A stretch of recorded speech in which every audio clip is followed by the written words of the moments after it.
Assalamualaikum warahmatullahi wabarakatuh.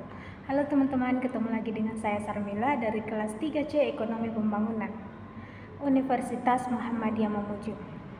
Kali ini saya lagi-lagi akan mengerjakan tugas Al-Islam Kemuhammadiyahan yang diberikan oleh Pak Furqon.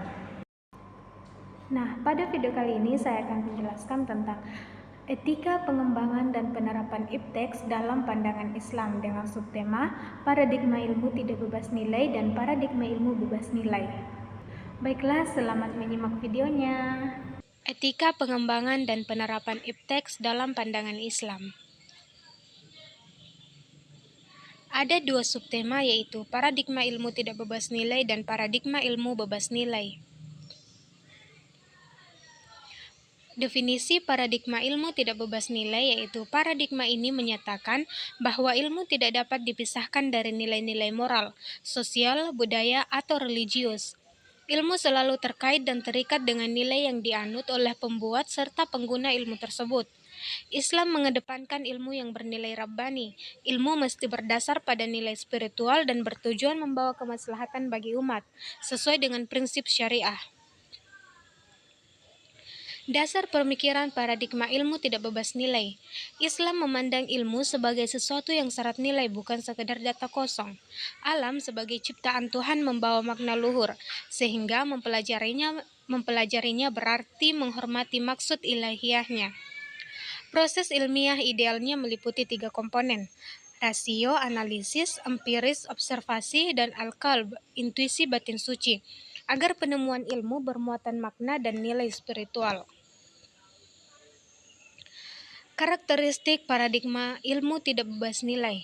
1. Syariah sebagai standar hukum halal haram menjadi batas penggunaan ipteks teknologi diterima jika bermanfaat dan sesuai syariah, ditolak jika menyalahi norma agama. Yang kedua adalah akhlak ilmiah. Ilmuwan harus memiliki tanggung jawab, amanah, rendah hati, tawadu, integritas, menghargai hak cipta, dan menjaga tujuan kemanfaatan bagi kehidupan. Yang ketiga adalah interkoneksi humanisme dan kemaslahatan. Ipteks diarahkan untuk memuliakan manusia, melestarikan alam, dan memperbaiki kualitas hidup umat. Menurut Habermas, semua ilmu termasuk empiris terkait nilai. Villebon menolak bahwa ilmuwan netral karena ilmu itu sendiri tidak bisa dipisahkan dari tujuan dan konteks manusia. Paradigma ilmu bebas nilai, value free. Definisi paradigma ini menekankan bahwa ilmu harus dibebaskan dari semua pengaruh nilai eksternal, agama, moral, budaya, dan hanya fokus pada metode serta fakta ilmiah. Ilmuwan hanya bertugas menemukan dan menjelaskan fenomena tanpa menilai atau menambahkan pertimbangan etis maupun moral ke dalam proses ilmiah. Paradigma ilmu bebas nilai mempunyai latar filosofis, datang dari tradisi rasionalisme dan sekuler barat, sejak Descartes hingga pencerahan yang menekankan rasio dan netralitas menjauhkan agama dari sains.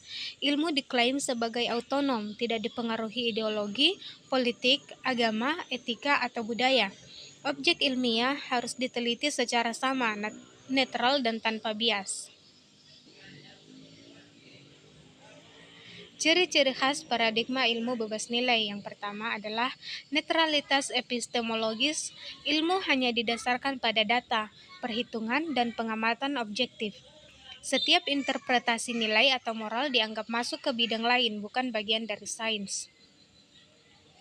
Autonomi ilmiah. Ilmuwan memiliki kebebasan penuh dalam metode dan penelitian tanpa intervensi dari otoritas moral, agama, atau politik. Pemisahan fakta dan nilai fakta ilmiah dianggap netral. Bagaimana fakta itu digunakan dan apa konsekuensinya adalah ranah pengguna atau masyarakat, bukan ranah ilmu itu sendiri. Yang keempat adalah rasionalisme dan sekularisasi. Paradigma ini berkembang dari tradisi pencerahan barat yang menempatkan rasio dan empirisme di atas nilai-nilai metafisik atau religius dengan tujuan menghasilkan ilmu yang murni dan bebas bias.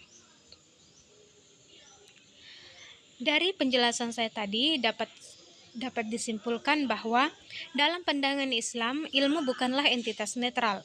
Ia wajib dikembangkan dan diimplementasikan selaras dengan nilai-nilai syariah dan moral. Paradigma tidak bebas nilai sejalan dengan etika Islam. Keilmuan harus memiliki landasan nilai dan tujuan kemaslahatan. Sementara paradigma bebas nilai berasal dari tradisi barat sekuler, di mana nilai moral dipisahkan dari ilmu. Nah, itulah tadi penjelasan singkat saya tentang paradigma ilmu tidak bebas nilai dan paradigma ilmu bebas nilai. Jadi, apakah ilmu itu benar-benar netral atau justru selalu dibentuk oleh nilai dan kepentingan tertentu? Setelah mempelajari dua paradigma ilmu tidak bebas nilai dan ilmu bebas nilai, sekarang kamu bisa menilai. Tulis pendapat kalian di kolom komentar. Apakah kamu lebih condong ke paradigma ilmu bebas nilai atau kamu percaya bahwa ilmu pasti dipengaruhi oleh nilai? Like videonya jika bermanfaat dan jangan lupa subscribe agar tidak ketinggalan materi menarik lainnya. Baiklah, itulah tadi video saya. Terima kasih karena telah menonton. Saya pamit undur diri. Terima kasih.